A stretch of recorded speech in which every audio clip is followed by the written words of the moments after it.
பண மதிப்பிழப்பு அறிவிக்கப்பட்டு அதற்காக கொடுக்கப்பட்ட பழைய ரூபாய் நோட்டுகளை வங்கிகளில் மாற்றுவதற்கான காலக்கெடு முடிவடைந்துவிட்டது.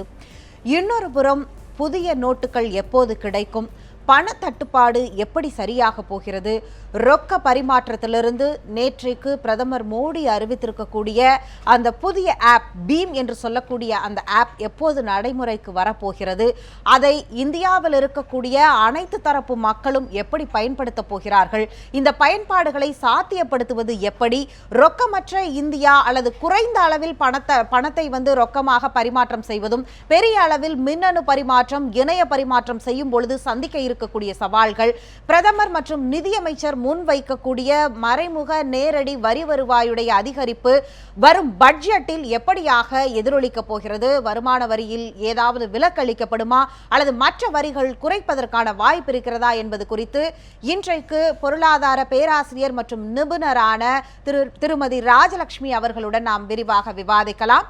வணக்கம் மேடம். வணக்கம்.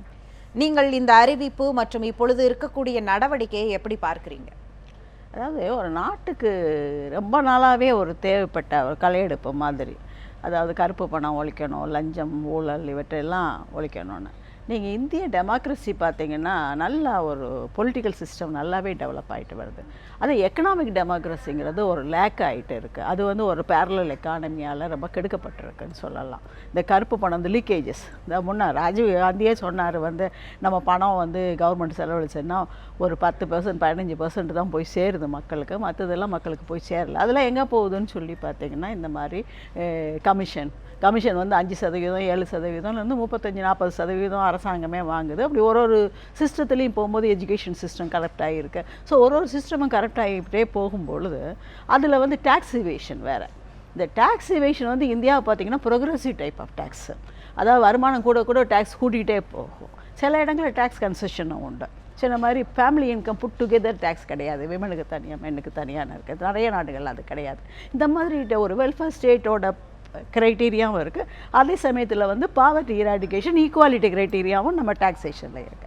ஆனால் இங்கே பார்த்தீங்கன்னா என்ன நடக்குதுன்னா டேக்ஸ் இவேஷன். நம்ம thanks to chartered accountants auditors நல்லா எல்லாருக்கும் சொல்லிக் கொடுத்து எப்படி டேக்ஸ் எல்லாம் இவைட் பண்ணுறது, கருப்பு பணம், அது மாதிரி ஒரு பேரலல் எக்கானமி. இது சுவிஸ் வங்கிக்கு போயிடுது, வெளிநாட்டுக்கு முதலீடாக போயிடுது. அதே சமயத்தில் பதுக்கப்பட்டு இருக்குது. முன்ன காலத்தில் தான் புதையல் மாதிரி பதிக்க பெட்டுக்கு அடியில் வச்சுருந்தாங்க அப்படின்னு சொல்லி இப்போ பல ஃபார்ம்லேயும் ஈவன் தங்கமாக, அந்நிய செலவாணியாக இந்த மாதிரிலாம் ஆகுது. அதுக்காக நமக்கு இந்த பேலன்ஸ் ஆஃப் பேமெண்ட் ஈக்குலிபிரியம் சரியாக பொருளாதார நிபுணராக நீங்களே சொல்கிறீர்கள், கருப்பு பணம் என்பது வெறும் பணமாக இங்கு இல்லை, அது அசையா சொத்தாக மாறி இருக்கிறது. மற்றொரு புறம் மேலே, அதாவது மொரீஷியஸோ அல்லது மற்ற நாடுகள் சுவிஸ் வங்கியிலேயோ எங்கோ வேறு இடங்களில் அது முதலீடாக மாறி இருக்கிறது, பங்கு சந்தையில் முதலீடாக மாறி இருக்கிறது, அல்லது வேறு, அதாவது தங்கம் போன்ற உயர் ரக உலோகங்களாக, அது வைரமாக, லவரத்தினங்களாக மாறி இருக்கிறது என்னும் பொழுது, இவ்வளவு வாய்ப்புகள் இருக்கும் பொழுது பணத்தை மட்டும் இப்படியான ஒரு கட்டுப்பாட்டில் முழுமையாக கருப்பு பண ஒழிப்பு என்பது சாத்தியப்படும்னு நினைக்கிறீங்களா? அது சென்ற மாதம் நம்ம கருப்பு பணம் 500 ரூபா நோட்டு 1000 ரூபா நோட்டு செல்லாதுன்னு அறிவித்தோம். அது முதல் நடவடிக்கை. அதற்கு முன்னாலே வாலண்டரி டிஸ்க்ளோஷர் சிஸ்டம்னு ஒன்று கொண்டு வந்தோம். அதில் ஓரளவுக்கு கருப்பு பணம் மீட்கப்பட்டது. அப்புறம் வெளிநாட்டிலேருந்து கருப்பு பணத்தை கொண்டு வரதுக்கு ஒரு கமிட்டி போட்டு, கமிஷன் போட்டு அந்த இதெல்லாம் எடுத்துகிட்ருக்கோம், நடந்துகிட்ருக்கு. ஸோ இப்போ இருக்கிற நடவடிக்கையில் இது ஒரு ஸ்டெப்பு 500 ரூபா நோட்டு 1000 ரூபா நோட்டு செல்லாதுங்கிறது. ஸோ என்ன ஆகுதுன்னா எல்லா பணமும் இருக்கிற பணங்கள்லாம் வங்கிக்கு வந்துடுது. பினாமி அக்கௌண்ட் மூலமாக வந்துச்சோ, புதிதாக ஏற்படுத்தப்பட்ட அக்கௌண்ட்டில் வருதோ, இந்த ஏழைகள் ஜன்தன் அக்கௌண்ட் இருக்க அதை யூஸ் பண்ணிக்கிட்டாங்களோ, ஏன்னா பெரும்பாலாக வந்தது, எதிர்பார்த்ததை விட அதிகமாக பணம் வங்கிகளுக்கு வந்துடுச்சு. அடுத்தது இந்த வங்கிகளை விட்டு வெளியே போகும்போது அடுத்த பண பரிவர்த்தனை நம்ம நாட்டில் பார்த்தீங்கன்னா 14-15% பணமாகவே பரிவர்த்தனை ஆகுது. மீதி வங்கிகளில் காசோலையாக மற்றபடி போயிட்டுருக்கு. மற்ற நாட்டில் வளர்ந்து விட்ட நாடுகளில் 4% கூட இருக்குது, 2% கூட இருக்குது, ஸ்வீடன், டென்மார்க், அதெல்லாம். அதனால் இந்த பண பரிவர்த்தனையை முடக்கணும். அது கர்ஸ் ஆஃப் மணி அப்படின்னு சொல்லிட்டு ஒரு எக்கானமிஸ்ட்டில் இப்போ ரீசெண்டாக ஒரு ஆர்டிக்கிள் படித்தேன். அவன் அமெரிக்கன் எக்கானமியை சொல்லும் பொழுதே அமெரிக்கா பொருளாதாரத்துலேயே $1.7 பில்லியன் வெளியே இருக்குது. பணம் வங்கிக்கே வராமல் வெளியே இருக்குது. இது டெரரிசத்துக்கு போகுது, மீதி தேவையில்லாத விஷயங்களுக்கு போகுது அப்படின்னு சொல்லிட்டு அவங்களுக்கு இருக்குது. அதே மாதிரி இந்த டெமோக்ரஸி சிஸ்டத்தில் இதெல்லாம் ஒரு லூப் ஹோல்ஸ் இருக்குது, காஸ்ட் ஆஃப் டெமோக்ரஸி அப்படின்னு. அதாவது பொதுவாக உங்களை போன்ற பொருளாதார நிபுணர்களோ இல்லை இதனை அமல்படுத்தி கொண்டிருக்கக்கூடிய பாஜகவுடைய ஆட்சியில் இருக்கக்கூடியவர்களோ சொல்லக்கூடியது தீவிரவாதத்தை ஒழிப்பதற்கு பெரிய அளவில் இந்த நடவடிக்கை உதவி இருக்கிறது என்று. உங்களுக்கு அந்த செய்தி நினைவிருந்தால் 2000 ரூபாய் புதிய நோட்டுகள் அச்சடிக்கப்பட்ட சில நாட்களிலேயே காஷ்மீர் பகுதியில் பார்டர் செக்யூரிட்டி போர்ஸ் பாதுகாப்பு படையினர் பல தீவிரவாத முகாம்களின் மீது நடத்திய தாக்குதலில் அங்கு அவர்கள் விட்டு சென்ற இடத்தில் 2000 ரூபாய் அப்போது கடைக்கோடியில் இருக்கக்கூடிய ஒரு சாமானியருக்கு அந்த தாள் கிடைக்கவில்லை, ஆனால் அவர்களுக்கு கிடைக்கிறது. அதே போன்று யார் கருப்பு பணம் வைத்திருக்கிறார்கள் என்று சொல்கிறார்களோ அவர்களிடம் ஒரு ரூபாய் 2000 ரூபாய்க்கு கியூவில் நிற்பவர்கள் செத்து மடிகிறார்கள். 100க்கும் மேற்பட்டவர் செத்து இருக்கிறார்கள். ஆனால் இங்கே இன்னொரு பக்கம் பார்த்தீர்கள் என்றால் கிடைக்க வேண்டியவர்களுக்கு இல்ல ஊழல் செய்யக்கூடியவர்களுக்கு எளிதாக கிடைக்கிறது. அப்புறம் எப்படி இந்த சிஸ்டம் சரியா முடியும்? அதாவது இதில் தான் ஒன்று ஒன்றா நம்ம போயிட்டுருக்கோம். அதுக்காக தான் நம்ம ஆட்சியாளர்கள் 2000 ரூபா தான் எடுக்கலாம், ஒரு நாளைக்கு 4500 எடுக்கலாம், மாதத்துக்கு இவ்வளோ எடுக்கலாம் அப்படின்னு சொல்லிட்டு அக்கௌண்ட்லேருந்து 20000 எடுக்கலாங்கிறதெல்லாம் சொல்லும்போது ஏன் எங்கள் பணத்தை எடுக்கிறது கட்டுப்படுத்துனீங்க அப்படின்னு சொல்கிறாங்க. ஆனால் அது கூட சில இடங்களில் கிடைக்கல, ஏடிஎம்களை காலியாக போச்சு, எல்லாம் க்யூவில் நிற்கிறாங்க மக்களுங்கிறது ஒரு பிரச்சனை இருந்துக்கிட்டு தான் இருக்குது. ஆனால் இதெல்லாம் ஏன் ஏற்படுதுன்னு அப்போ சொல்லும்போது நீங்களே சொல்லும்போது அதில் ஆன்சர் இருக்குது. இப்படி போகுது நம்ம சிஸ்டம் இந்த அளவுக்கு பேங்க் சிஸ்டம்லாம் கரெக்டாக இருக்குமான்னு நமக்கே தெரியாது. ஏன்னா வங்கி ஊழியர்கள்னால் அரசு ரெக்ரூட்மெண்ட் பண்ணி அவங்களுக்கு போதுமான அளவு சம்பளம் கொடுத்து எல்லா ஃபெசிலிட்டிஸும் கொடுத்து இருக்காங்க. ஸோ அதில் இருந்து எப்படி சில கருப்பு ஆடுகள் இருக்குது, அவங்க மூலமாக பணம் இப்படி மொத்தமாக வெளியே போயிருக்கு. 100 கோடி 50 கோடி லட்சங்களில் இருக்குது. ஒரு நோட்டு 2 நோட்டு கிடைக்க மாட்டேங்குது. நமக்கு சொன்ன மாதிரி மொத்தமாக ஒரு சமயத்தில் அவன் குறைச்ச வங்கியிலே சொல்கிறாங்க குறைச்சலாம் எடுத்துக்கோங்க, அப்புறம் வேணும்போது எடுத்துக்கோங்கன்னு. ஸோ எல்லாம் ஜஸ்டிஃபிகேஷன் நமக்கு தெரியுது. குறையா பணம் வச்சு குறையா செலவழிச்சிக்கலாம் நம்ம முடிஞ்ச வரைக்கும், ஏன்னா எல்லாருக்கும் கிடைக்கட்டும் இருக்கிற பணம் அப்படிங்கிறது. ஆனால் இப்படி கருப்பு பணம் வைத்திருக்கிறவர்கள் இப்படி மாற்றி இருக்கிறார்கள் என்பது நமக்கு தெரிய வரும்போது ரொம்ப ஷாக்கிங்காக இருக்குது. ஆனால் இது இன்றைக்கி டிக்ளரேஷன் இருக்கிறதுனால தான் இவ்வளவு விஷயங்களும் வெளியே வருதுங்கிறது உண்மை. எந்தெந்த பாக்கெட்லாம் இருக்குது அப்படின்னு சொல்லிட்டு இன்னைக்கு சேகர் ரெட்டி பிடிபட்டிருக்காரு தமிழ்நாட்டில். அது மாதிரி குஜராத்தில் வைர வியாபாரிகிட்ட இருந்து கிடச்சிருக்கு. ஸோ இந்த மாதிரி விஷயங்கள்லாம் அங்கங்கே நமக்கு இருக்கும்போது இதுக்கு பேரம் பேசுகிறாங்க அப்படின்னு சொல்லிட்டு ஃபோனில் பேரம் பேசுகிறதெல்லாம் வெளியே வந்திருக்கு. வீடியோ ரெக்கார்டிங்கில் அவங்களாம் பிடிபட்டிருக்காங்க. ஸோ இவ்வளோ இந்த நெட்வொர்க்லாம் எப்படி பிடிக்க முடியும்? ஏன்னா கவர்மெண்ட்டுக்கு ஓரளவுக்கு சிபிஐ ரிப்போர்ட்லாம் இருந்தால் கூட அதுக்கு ஆத்தென்டிகேட்டடாக இருக்கும்போது தான் பிடிக்க முடியும். ஸோ இதெல்லாம் பிடிப்பாங்க. இன்றைக்கி சொல்லியிருக்கோம் மற்றவங்க உங்களுக்கு 2 லட்ச ரூபா கொடுத்து உங்கள் அக்கௌண்ட்டில் இப்போ ஜன்தன் அக்கௌண்ட் கோடிக்கணக்காக ஓப்பன் பண்ணாங்க. ஆகையினால அந்த அக்கௌண்ட்டை யூஸ் பண்ணி இவங்க பணத்தை டெபாசிட் பண்ணால் அது திருப்பி கொடுக்காதீங்க, அதை எடுக்காதீங்க, எங்கேருந்து வருதுன்னு சொல்லிட்டு அடுத்தது எடுக்கும்போது டேட்டா எடுக்கும்போது புல் பண்ணும்போது ஆட்டோமேட்டிக்காக இவங்க இவ்வளோ நாள் ஆக்டிவேட் ஆகாமல் இருந்தவங்க திடீர்னு 2 லட்ச ரூபா அதில் வருது அந்த அக்கௌண்ட்டில் வரும்போது அவங்களுடைய சோர்ஸ் என்னங்கிறத கண்டுபிடிச்சிடலாம். இதெல்லாம் பெரிய டாஸ்க். ஆனால் ஓரளவுக்கு இது மக்கள் புரிந்து கொள்வார்கள்ங்கிறத நம்ம சொல்லிக்கிட்டே இருக்கோம். அதே சமயத்தில் மக்கள் இன்றைக்கி நான் ஆட்சி நல்லா ஏதோ செய்கிறாங்க, கருப்பு பணம் இருக்கிறத ஒழிக்கிறாங்க, இனிமேல் இந்த லஞ்சம் இதெல்லாம் இருக்காது, இனிமேல் யாரும் எப்படி கொடுக்க முடியும்? இன்றைக்கி ஒரு சீட்டுக்கு 1.5 கோடி ரூபா வாங்குறாங்க, ஒரு டிரான்ஸ்ஃபருக்கு 3 லட்ச ரூபா வாங்குறாங்க, 5 லட்ச ரூபா வாங்குறாங்கன்னா இது எப்படி அவங்க ரிசீவ் பண்ணுவாங்க? இனிமேல் பணம் கருப்பு பணம் வச்சுருந்தா தானே கொடுக்க முடியும். நிறைய இடங்களில் நீங்கள் இடமும் ஏதோ ஃப்ளாட்டாக வாங்கும்போது இதெல்லாம் இவ்வளோ கருப்பில் கொடுங்க, இவ்வளோ ஒயிட்டில் கொடுங்க, ஒயிட்டில் தான் கொடுப்போம், பேங்கில் தான் கொடுப்போம், செக்காக கொடுப்போம், டிடியாக கொடுப்போம்னா ஒத்துக்க மாட்டேங்கிறாங்க. ஏதோ நம்ம கஷ்டப்பட்ட காசு ரிட்டையர்மெண்ட் பெனிஃபிட்டில் நானே ஏதோ ஒன்று வாங்கலாம் அப்படின்னு போகும்போது இல்லை நீங்கள் செக்காக கொடுக்கக்கூடாது, டிடியாக கொடுக்கக்கூடாதுன்னே கேட்குறாங்க. ஸோ ஆகையினால இந்த மாதிரி விஷயங்கள்லாம் இனிமேல் நடக்காது. இது மக்கள் நன்றாக ஓரளவு புரிந்து கொண்டு தான் இருக்கிறாங்க அப்படின்னு நம்ம சொல்லணும். இந்த பண மதிப்பிழப்பு விவகாரம் எந்த அளவிற்கு மக்களிடம் போய் சேர்ந்திருக்கிறது, மக்களுக்கு இருக்கக்கூடிய பிரச்சனைகள் என்ன, அரசு வரும் நாட்களில் இதை எப்படி சமாளிக்க போகிறது என்பது குறித்து நம்முடன் விவாதிப்பதற்காக இந்திய கம்யூனிஸ்ட் கட்சியுடைய மாநில செயலாளர் திரு முத்தரசன் அவர்கள் இணைந்திருக்கிறார்கள். அவர்களுடன் பேசலாம். வணக்கம் சார். வணக்கம். நேற்றோடு வங்கிகளில் பழைய ரூபாய் நோட்டுகளை மாற்றுவதற்கான கெடு முடிந்துவிட்டது. இன்றிலிருந்து இந்த வங்கி பண பரிவர்த்தனைகள் என்னவாகும் என்று ஒரு கேள்வி இருக்கிறது. மற்றொரு புறம் இந்த நடவடிக்கை இந்த 50 நாட்களில் கொடுத்திருக்கக்கூடிய பலனாக நீங்கள் என்ன பார்க்கிறீர்கள்? பொதுவாக பாரதிய ஜனதா கட்சியினுடைய அரசாங்கம் ஒவ்வொரு பிரச்சனையும் நாள் குறிப்பிட்டு இத்தனை நாட்களுக்குள் இந்த பிரச்சனை தீரும் என்ற அறிவிப்புகளை செய்கிறார்கள். பிறகு அதை மறுக்கிறார்கள் அல்லது வசதியாக மறுக்கிறார்கள்.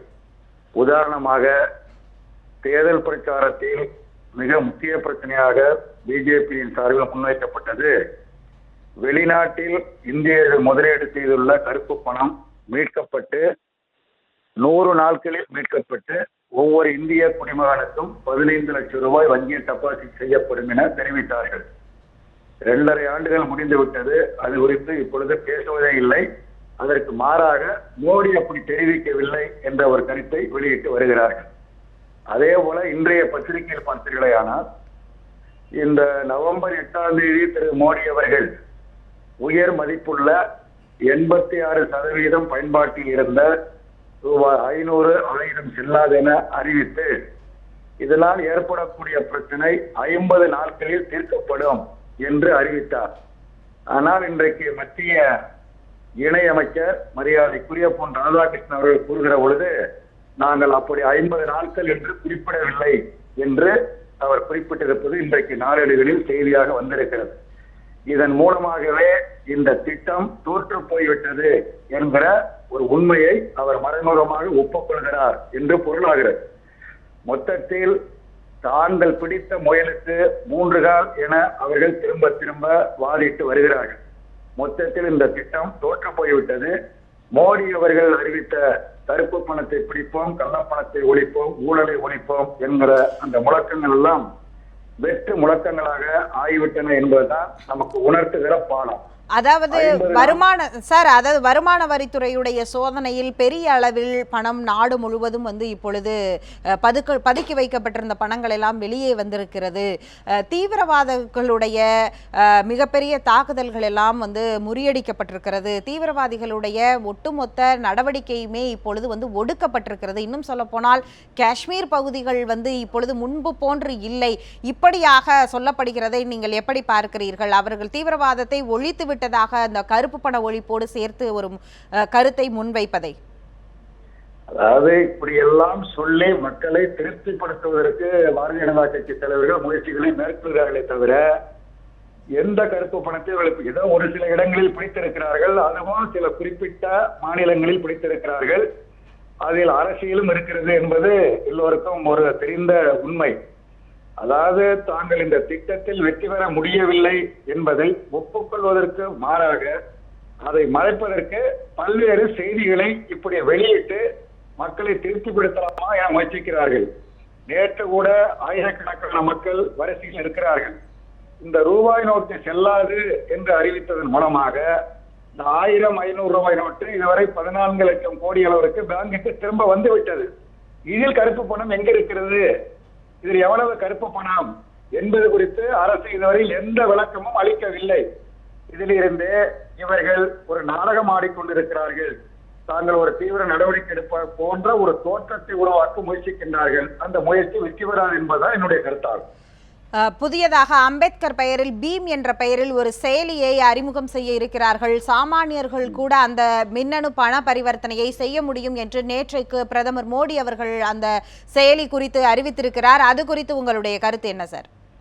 அதாவது மோடி அவர்கள் நவம்பர் 8க்கு பிறகு நேற்று வரையில் 100கணக்கான திட்டங்களை வரிசையாக அறிவித்துக் கொண்டே இருக்கிறார்.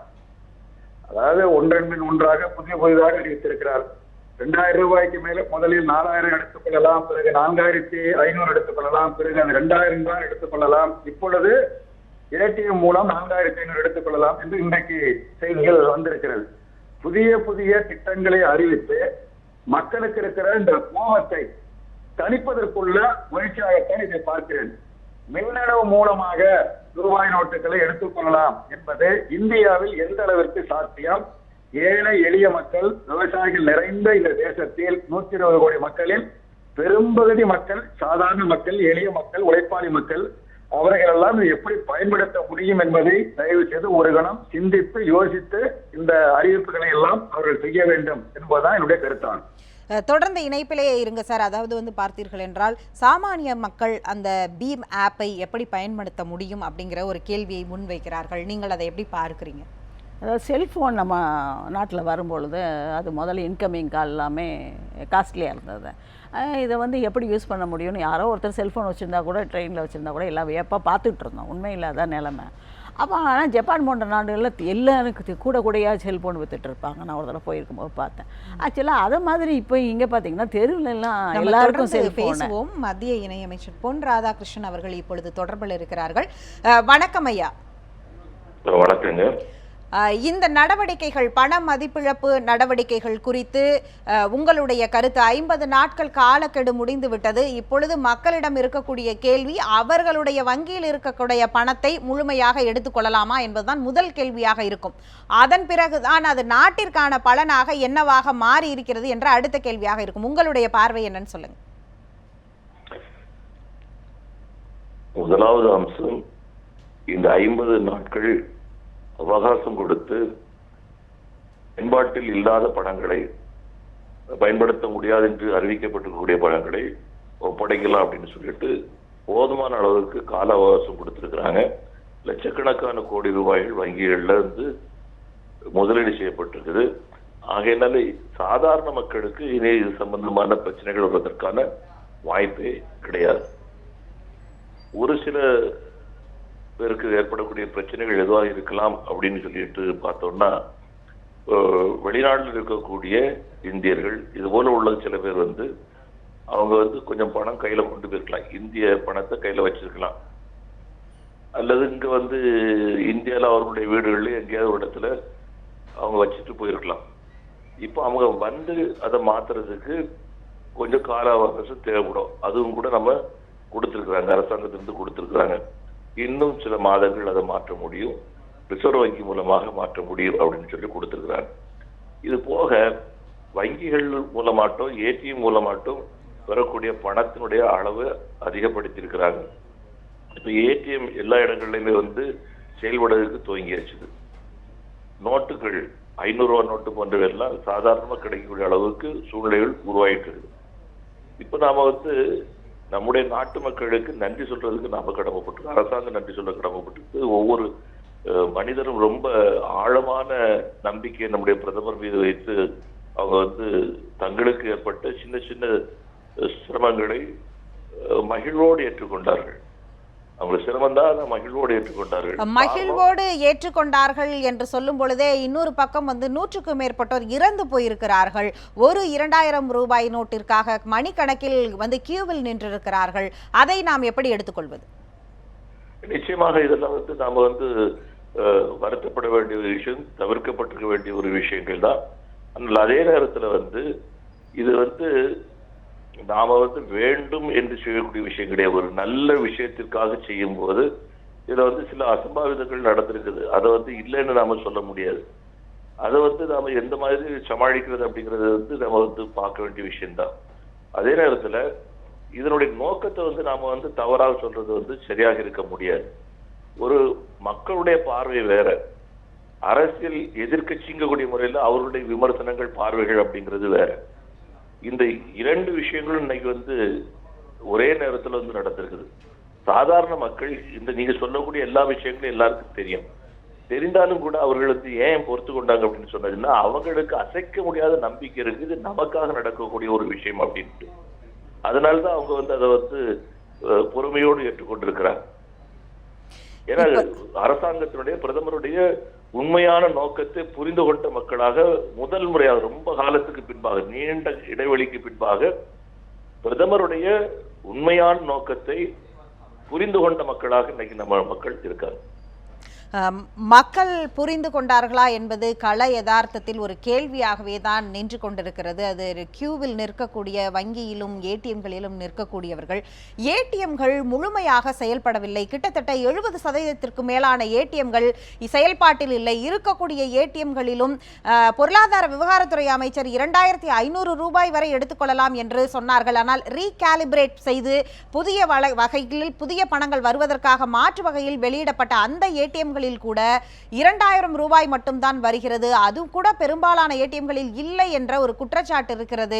அதை நீங்கள் எப்படி பார்க்கிறீர்கள்? இப்பொழுது மாத முதல் தேதி ஆரம்பிக்கிறது. நாளை அரசு விடுமுறை என்றாலும் திங்கட்கிழமை எல்லோருக்கும் இருக்கக்கூடிய பிரச்சனைகளை எதிர்கொள்ள வேண்டியதாக இருக்கும் இல்லையா சம்பளதாரர்கள்? நான் இப்ப தற்போது நான் மதுரையில் இருக்கிறேன். நேற்று இரவுல மதுரையை சேர்ந்த முக்கியமான சில பேரை சந்திக்கக்கூடிய ஒரு ஏற்பாடு பண்ணியிருந்தாங்க. சாதாரண மக்கள் பலதரப்பை சேர்ந்தவர்கள் சந்திச்சோம். அவங்கள்ட்ட நம்ம பேசிட்டு இருக்கும்போது, இப்போது எல்லா ஏடிஎம்களும் செயல்பட ஆரம்பித்திருக்கின்றது. ஆகையினால கடந்த ஒரு வாரத்துக்கு முன்னாடி இருந்த நிலைமை இன்னைக்கு இல்லை, எல்லாருக்குமே வசதியா இருக்குது அப்படின்னாங்க. ஒருவேளை சில இடங்கள்ல வந்து சில ஏடிஎம்கள்ல சில வங்கிகள்ல சரியான ஏற்பாடுகள் செய்யல அப்படின்னு சொன்னாச்சு, அது நம்முடைய பார்வைக்கு கொண்டு வரப்படும் போது அது சரி செய்யக்கூடிய அனைத்து நடவடிக்கைகளையும் உடனடியாகவே இந்த போர்க்கால நடவடிக்கை எடுக்கிறாங்களோ அதே போல பண்ண முடியும். கண்டிப்பாக போர்க்கால அடிப்படையில் உடனடியாக ஏடிஎம்களை செயல்படுத்த நடவடிக்கை எடுப்பதாக சொல்லியிருக்கிறீர்கள். அடுத்ததாக இறுதி கேள்வியாக உங்களிடம் பீம் ஆப் என்று நேற்றைக்கு பிரதமர் மோடி அவர்கள் அறிவித்திருக்கிறார்கள். இதை ஸ்மார்ட் போன் இல்லாதவர்களும் இதை பயன்படுத்தக்கூடிய வகையில் வடிவமைக்கப்பட்டிருக்கிறது என்றாலும் இன்றைக்கு தமிழகத்தை தாண்டி மற்ற மாநிலங்களில் இன்னும் மின் இணைப்பே இல்லாத போது இந்த மின்னணு பரிமாற்றம், இணைய பரிமாற்றம் என்பது முழுமையாக போய் சேருமா? ஒரு விஷயத்தை நாம புரிஞ்சுக்கணும். நம்முடைய நாட்டில் இருக்கக்கூடிய மொத்த கிராமங்கள்ல 18,000 கிராமங்களுக்கான மின் இணைப்புகள் உடனடியாக கொடுக்கக்கூடிய எல்லா நடவடிக்கைகளும் பிரதமர் நரேந்திர மோடி அவர்கள் வந்த உடனடியாகவே எடுத்திருக்கிறாங்க. நாம வந்து ஒரு விஷயத்தை நடைமுறைப்படுத்தி கொண்டு வரும்போது பலவிதமான முறைகள்ல அதை நடைமுறைப்படுத்துறதுக்கு பாக்குறாங்க. எவ்வளவு ஈஸியா மக்கள் மத்தியில புழக்கத்துக்கு கொண்டு வர முடியுமோ, பழக்கத்துக்கு கொண்டு வர முடியுமோ அதெல்லாம் நம்ம வந்து பார்த்துட்டு இருக்கிறாங்க. அதுல இதுவும் ஒரு முறையாக நம்முடைய பிரதமர் அவர்கள் அறிவிச்சிருக்காரு.